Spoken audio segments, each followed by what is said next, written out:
So it's been a while since I've done a play space video, but I thought I would jump on YouTube this afternoon and show you our autumn themed toy rotation for my 3-year-old. Now this is our play space. It's our main living room in the centre of the house, but we've turned it into a play area.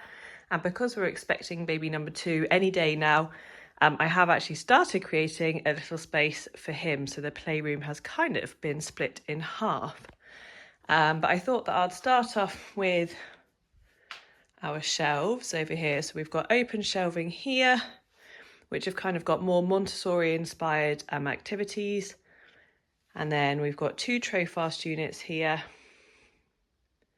And these have got more kind of open-ended play resources in them. So over here, we start off with our Grimm's Celebration Ring, which we've changed to add autumnal creatures to. We've got some Guidecraft treasure tubes, which have got some of our nature finds in that we found over this autumn, and then an autumn book. We've got a Yoto, and then this is just like an autumn small world piece. We've got this Montessori activity here, so we've got gems and little slots for size sorting and using tweezers to put the gems into the box. We've got a little cotton bud activity here, which normally I would set out on a tray so that the cotton buds are already out of the pot. But 1, we're limited for space, and 2, my little one actually likes empty it himself, so he's happy with it like that. We've got a hedgehog pegging activity, so the hedgehogs have got numbers on. And then you've got to peg on the pegs as spikes. This is actually an activity from my autumn preschool guide. So do get yourself a copy of that if you haven't already, if you want some more kind of play-based learning ideas. This is a cutting tray. He's actually done lots of this already. So there's a little pot to put the kind of cuts bits, and then we use these for gluing and sticking. But little autumn strips, again, you can download these from my website. These are puzzle strips, so they're numbered 1 to 5, and you have to put them together to make a picture. So I've got 2 different ones there.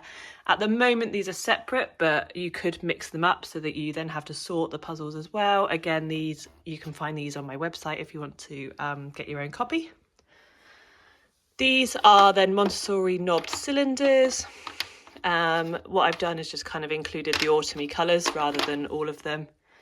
And then the last tray under here is our conker kind of drilling and threading tray. So this is a little palm drill, which is safe for little ones to use kind of mostly independently. And then all the things that he needs to drill and thread the conkers. That's under there. And then, yeah, as I said, this is kind of more open-ended resources over here. So to start with, we have got our number tray. Let's move the tree. So we've got these lovely number trays, which are from Learn Well. So number footprints, number cards, dice in case we want to play number games, and then loose part conkers and magnetic numbers, sorry. And then here, so what we're doing is that he, my 3-year-old kind of needs a little bit of speech and language support.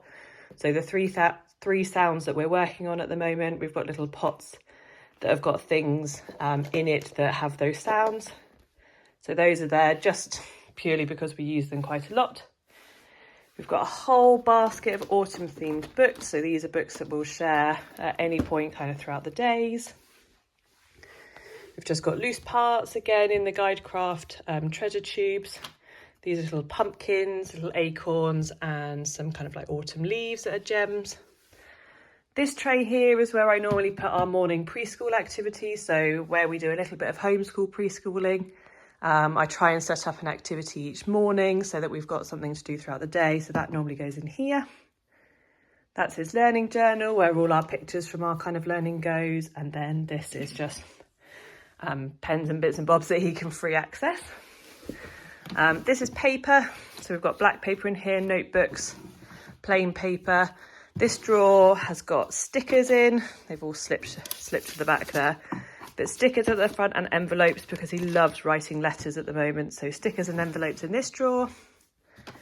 And then underneath, so this is a Play-Doh kit in here. So we've got Play-Doh mats, These are all ones that autumn range from my website if you want to download those for kind of Play-Doh or colouring or whatever. Play-Doh board underneath, and then in here we've got autumn Play-Doh, cutters, autumny loose parts and tools there for the Play-Doh. So that kind of stays ready to go in there. And then moving along, so this is kind of favourites basket, bits and bobs. If you've watched any of my previous videos, you'll always see that we've just got a basket of random things, really. But they're all things that are really important to him.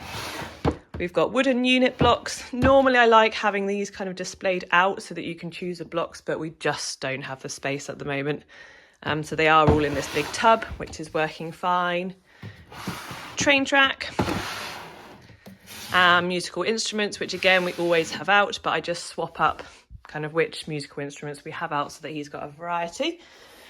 Over here we've got characters. Again, these are always out. He likes using those for all sorts of play. And our collection of small plastic toys, so things like remote control Thomas, Postman Pat. We've just got into Paw Patrol, so he's actually got Paw Patrol figures and stuff in here. So, you know, we do have those lovely plastic character toys. They're just in a box.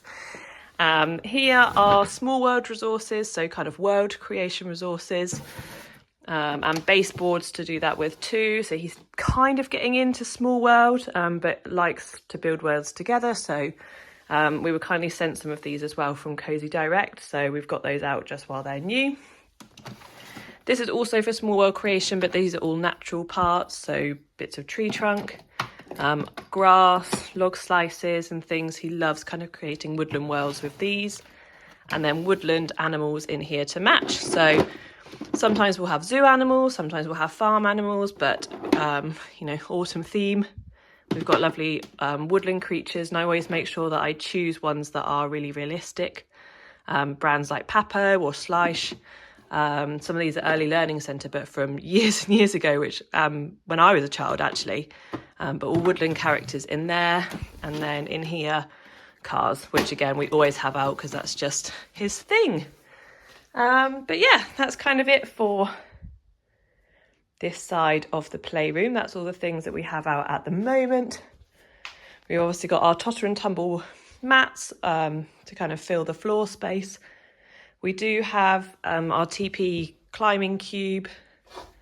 And then underneath the sofa is actually the pickler triangle and the board, like the ramp that goes to make a slide from the cube or the triangle. But yeah, eventually this will be a space for two rather than one. And it'll be kind of interesting to see how that works, but hopefully having a bit of divide will make that a really nice space. But yeah, I hope that's been really helpful, kind of talking through what we've got out here at the moment. And if you've got any questions, then do leave them down below. And if you follow me on Instagram, lots of the resources and things are all kind of linked there, but otherwise just send me a message and I'm happy to send any links over as well. Hope you enjoyed watching, and I'll see you again soon for another video. Bye.